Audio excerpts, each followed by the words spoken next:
of the two-day conference. The theme of this session is Theory of Sectarianism. We have three speakers. The first, and I'll be inviting the speakers to speak in the order that they are listed here.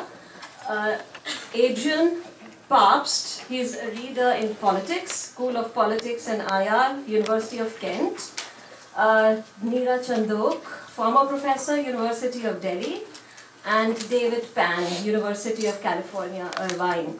So the first speaker is Adrian Pabst, and he will be speaking on secularism, sectarianism and ideology. Might a new sectarian divide replace the old left-right opposition? So Adrian, you get 20 minutes. I'll warn you after 20 minutes, maybe you get a couple of minutes more, so that we have half an hour for discussion a day.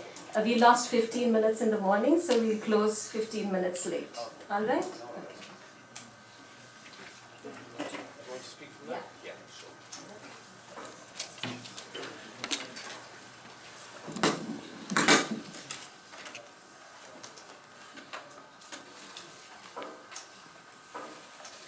Well, thank you very, very much for your kind introduction, and can I also add my thanks to David. Thanks for hosting us here today. It's a great pleasure to be at JNU. I'm an editorial associate of TLOS. I've been involved since 2008, so I'm one of the younger faces, in fact. David's been there for 20 years. Yeah, so it's wonderful that we can be here with you today, and very grateful for everything AJ and his colleagues have done to put this on. Let me start my my presentation by saying that I'm not going to try and read too much from the paper I've written, because I'd like this to be more of a discussion and a debate. So what I want to do is just put forward a few thoughts, and it's great that we have half an hour for questions and for debate later on, and I very much look forward to that. The context of what I'm going to say is, I suppose, more of a Western context, but I suppose there are ways in which this applies beyond the West, insofar as the categories of left and right have been so central to the way we have thought about politics for such a long time. And yet what's really striking, and this is really the first point I'd like to make, is that in some ways that left-right divide is both very arbitrary, it's a very arbitrary way of thinking about politics, and it's also highly contingent. It's something which didn't exist in the Western tradition, or indeed elsewhere, prior to the French Revolution. And it's really only become dominant since then, and in fact quite recently. And so what I want to reflect on is just how arbitrary and contingent that is, and why perhaps an older, different kind of sectarian divide might once again come to the fore. And that's, I think, a sectarianism that is much more along the lines of a religious versus a secular divide. And I think that ultimately seems to be more fundamental even in the most secularized parts of the world, which we would associate with kind of northwestern Europe, if you like. Not even the whole of Europe, because parts of Europe are actually more religious today than in the recent past, but certainly northwestern Europe, where maybe secularism as an ideology and secularization as a sociological set of phenomena are perhaps the most entrenched if we look at it from a global perspective. So let me start by saying very briefly that left and right, as I indicated a minute ago, are very arbitrary and contingent. Arbitrary insofar as there isn't any fundamental reason to think about politics in those terms, other than they came about through more or less a historical accident. So in the case of the French Revolution, what happened is that once the king had been deposed, you had a new assembly, and the president of the assembly was trying essentially to keep the country together, and there were two factions, very broadly speaking, and I'm not really telling you anything that you don't already know. There was a faction supporting the monarchy, or the principle of the monarchy, and wanted some kind of restoration of a different kind of monarch, not Louis himself, but certainly a monarchy.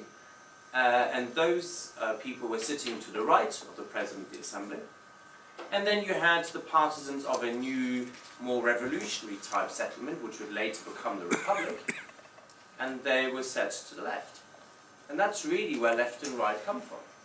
And what's also interesting is there were a number of people in that assembly who really didn't want to be aligned with either faction, because they wanted a different politics altogether.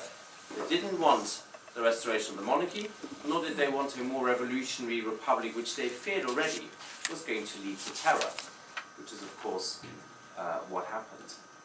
And so you had people who were basically switching between the two sides and calling themselves sort of independents, but over time effectively they were absorbed. They had to take a side, and so in the end there wasn't much of a choice. But I think that's already indicative of a huge limitation of this left-right divide, which is it really does rule out any kind of sense of a mediating radical middle. Now what left and right already preclude, you could say, is any kind of sense that there is perhaps a shared purpose that binds everyone together. Now you might say, well, perhaps there is, the national interest, or, other commitments, perhaps more to do with individual policies. We might say a lot of issues today are actually cross-partisan, or, as they say in America, bipartisan. Right? So we might say national defense, or, counter-terrorism, or climate change, or the economic crisis, or so on. Maybe there are issues that, after all, enable us to act together, even if we have our own political allegiances. But I think the more fundamental point about left and right is to say that it's ruling out any kind of notion of the common good. There's no sense in which left and right recognize any shared common good that we might have in common. And the reason why left and right ultimately rule that out is because left and right, in an important sense, are part of a liberal logic that is also a secular logic.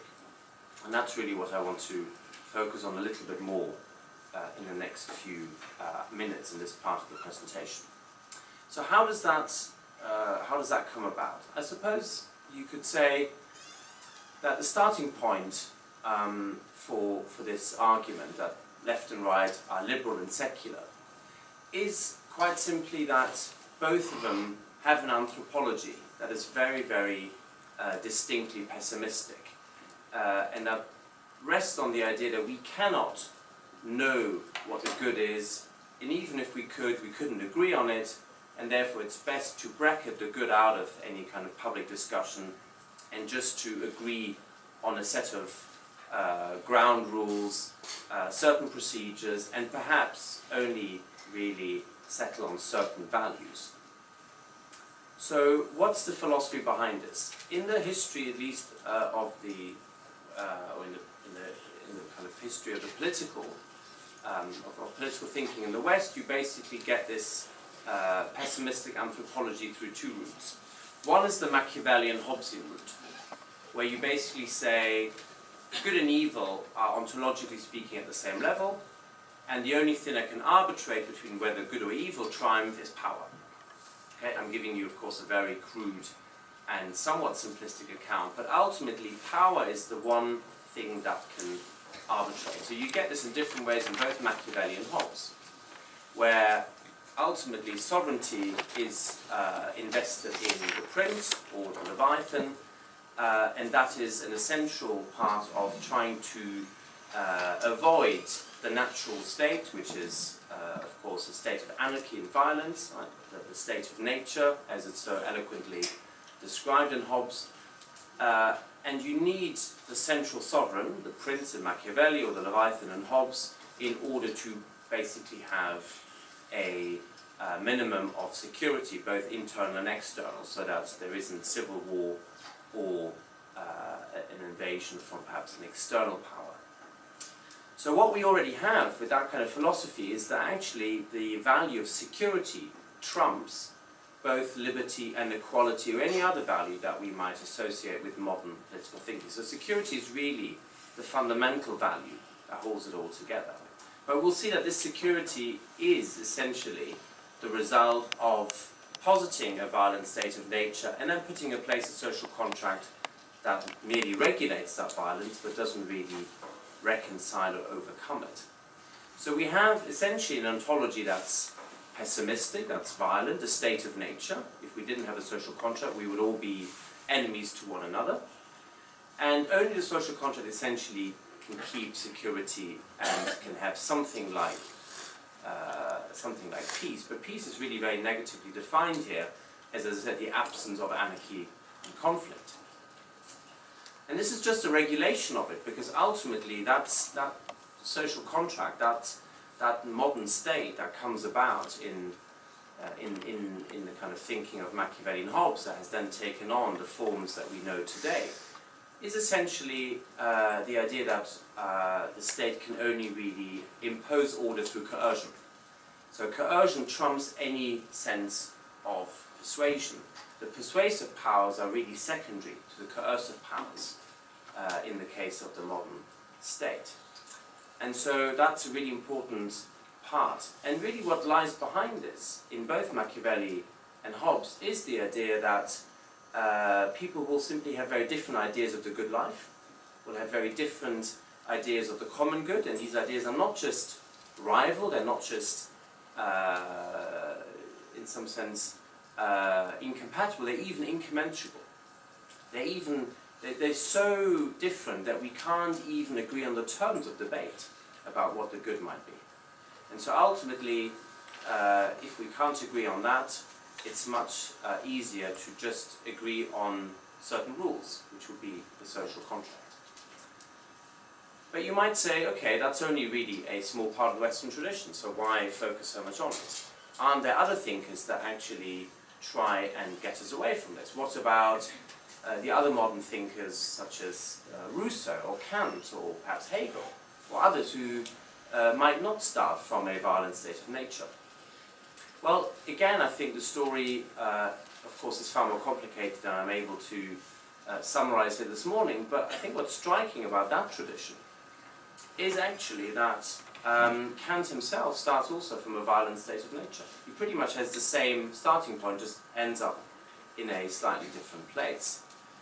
But what I'm more interested in is perhaps the Rousseauian tradition, because very often that's seen as the real difference with Machiavelli and Hobbes. Yes, there's a social contract, but of course for Rousseau, his starting point is that we're all born free, and it's just that we have very unequal arrangements that essentially enslave us. And so Rousseau's project is one of emancipation, is one of liberation from these chains, these bonds that limit us in our freedom. So Rousseau starts with the idea that we're free, and that we're sort of lost in contemplative delight. And then what happens? For Rousseau, the story goes essentially as follows. As societies develop, they become, as he says, more civilized, by which he means we abandon this idea of original freedom, because we now live in society. And what happens when you live in society is that you start comparing yourself to others. And then through comparison, you begin to have rivalry, because you see that some people might be better than you.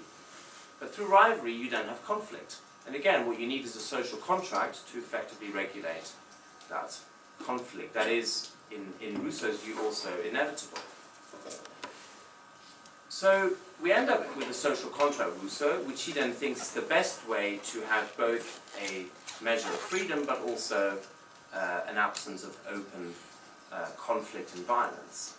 And really the difference between the Machiavellian and Hobbesian way on the one hand, and the Rousseauian on the other hand, is one very simple difference, but it makes no fundamental difference at the end. And that is that Hobbes and Machiavelli before him are pessimistic about the individual, and Rousseau is pessimistic about society. So Hobbes and Machiavelli think that the individual will always be an enemy to everyone else until he or she is part of a social contract, whereas Rousseau thinks society is the problem, because society creates rivalry and competition and conflict, and in either case we need something that can guard against that. So you have a pessimism of the individual in Machiavelli and Hobbes, a pessimism of society and Rousseau. You end up with the same thing, which is a social contract. Now, how is that related to left and to right? Well, quite simply, in the following way. Very often, the right, starts with a more Machiavellian Hobbesian worldview. Right? The idea that you have sovereign individuals and sovereign states, and they will essentially sort of determine politics both domestically and internationally. And on the left, you very often have a more Rousseauian point of view, where you have a kind of sense of emancipation, a sense of liberation from bonds of slavery or bonds of serfdom, or other forms of inequality and oppression, and you kind of have a social contract that then makes equality much more central to politics. But again, either way, I would suggest this relies on the idea that security is really the most fundamental value holding this all together. And similarly with Hobbes and Machiavelli, Rousseau doesn't really have a substantive conception of the common good. He doesn't believe that there will be agreement on that, and he thinks that this is best left just to the state, because that's the only level at which there can be some sort of consensus. Now let me move on a little bit from that. First of all, to make another argument, which is that if left and right are the sort of modern sectarianism, then it's also really striking to see the sheer extent to which they have converged. And then to perhaps ask why that is and where we might go from there. So, we see around the world, all sorts of interesting developments. So again, if you start with politics in sort of in parts of the West since the end of the Cold War, you think, well, we finally overcome the competition between capitalism and communism, between, if you like, democracy and totalitarianism, and one system has won, and we can now sort of move on from there. But really what's happened is that both left and right have increasingly converged over the last 30 years around essentially sort of the state and the market as the main institutions, a set of values like choice, like a certain form of individual market freedom, and that really in the end the main differences seem to be less of an ideological nature now than one of perhaps certain interests in society, or certain values, perhaps more freedom on the side of the right and more equality on the side of the left. But what I would suggest is that they're both really part of the same liberal logic. And that logic is one where freedom is defined in negative terms. It's a negative freedom, which means it's an absence of constraints except for the law and private conscience. So there's no positive account of freedom, there's no freedom for, there's no sense of purpose to that freedom. It's just you want to be essentially left to your own devices within the constraints of the legal framework and your own private conscience. But that also means that morality or ethics has already in some sense been largely privatized. That ethical choices are not seen as a matter of public debate or of great political discernment, but rather most ethical questions really should just be left to the individual in his or her own private sphere. And politics will only deal with ethical questions where it absolutely has to. So where it's a matter of, say, either national security, or maybe public health, or in some ways education, but really most ethical choices should be left to the individual. But that's of course making a huge assumption, which is that we can divide the world into the public and the private. And that's, thank you, and that we have essentially no shared ends, no shared purposes or finalities that might bind us together as communities, or perhaps even whole societies and nations, or maybe even going beyond our national context. And the other thing that I think the liberalism does is that essentially locate sovereignty with the individual and with the state and the market, and not really with any intermediary institutions. So that basically we constantly oscillate between kind of central control and then private release of our desires, but there's no really any mediation between those two poles. So liberal politics really is sort of, in the end, all about negative freedom and this very, I think, limited idea of individual and state or market sovereignty, with very few institutions having a real mediating power. And that then means that left and right are really, in the end, a very arbitrary and contingent way of looking at politics, because they're really much more, in the end, to do with certain secondary values, such as, for instance, the balance between freedom and equality, whereas, in the end, security, as I said at the beginning, trumps it all.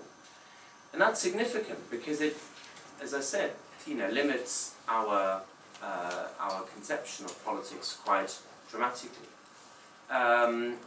There's not really a sense that we have shared ends and shared purposes, I've already indicated, but also, and perhaps more fundamentally, it buys into the idea that somehow the public sphere should be completely secular, and that religion only really comes in at the level of the private individual. So there's very little recognition that the public sphere itself perhaps needs to have at least some kind of transcendent outlook.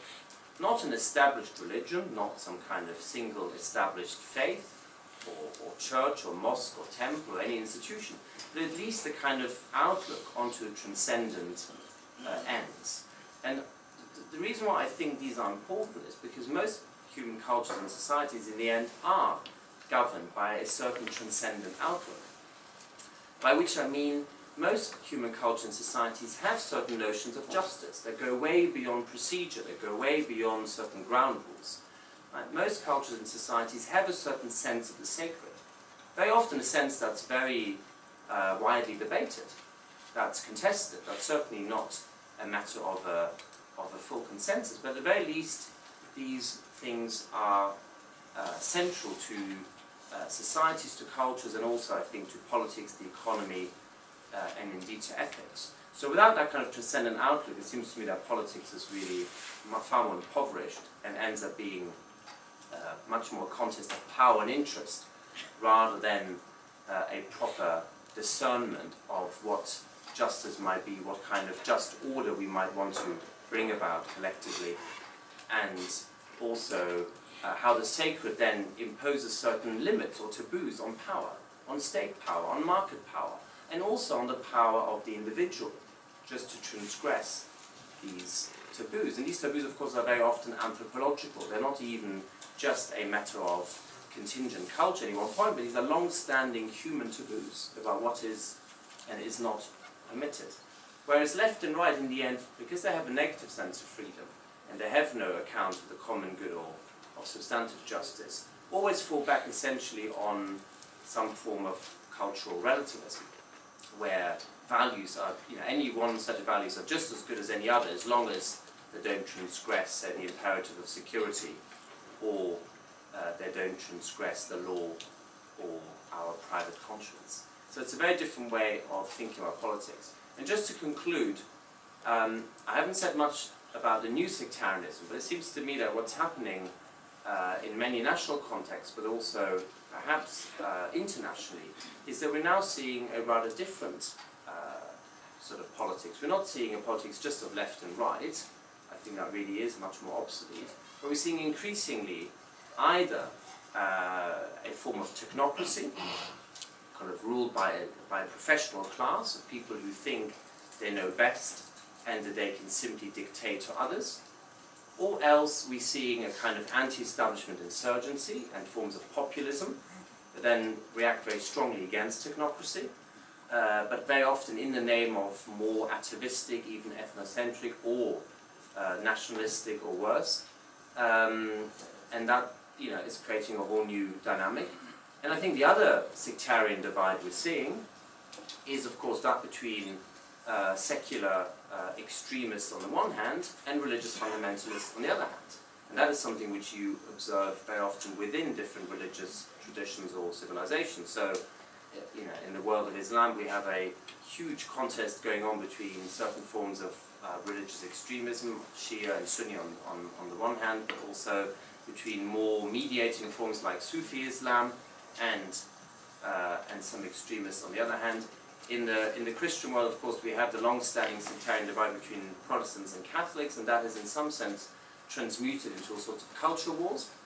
Again, very visible in countries like America, but also elsewhere. In Europe, this is also now becoming more central again. If you look at, for instance, the European attitudes to debt as part of the Eurozone, just to give you one very concrete example, a lot of that is governed ultimately by very religious ideas. You know, do you forgive debt, or do you insist that in some sense debt is absolute and you should be punished for the sins that you have clearly committed by accumulating all this debt? So there are all sorts of, you know, all the sectarian divides, I would suggest, are again coming to the fore. And left and right have in some sense superseded this globally for a century or so. Especially the 20th century has really been around the left-right divide more predominantly. But I think that has really proven to be just a short phase in history. And I think as we are leaving behind the 20th century, and its, some of its terrible ghosts, we will also, I think, find that all the sectarian divides within religions, between secular extremists and religious fundamentalists, but also between technocrats and populists, are now again becoming more central again. So I suppose I will just conclude by saying that the sort of dominance of left and right and the liberal secular thinking that lies behind it, I think, is intellectually coming to an end. There are lots of institutions that still embody this thinking, and they will continue to shape our political debates, but I'm not sure that they are quite as normative and quite as dominant as they were perhaps in the 20th century. And it's not a prediction, but my guess and my sense is that all the sectarian divides will prove to be more enduring than this modern secular divide of left and right. Thank you all very much. Thank you very much. Can I now invite Professor Neera Chandok to speak on the political dilemmas of contemporary India?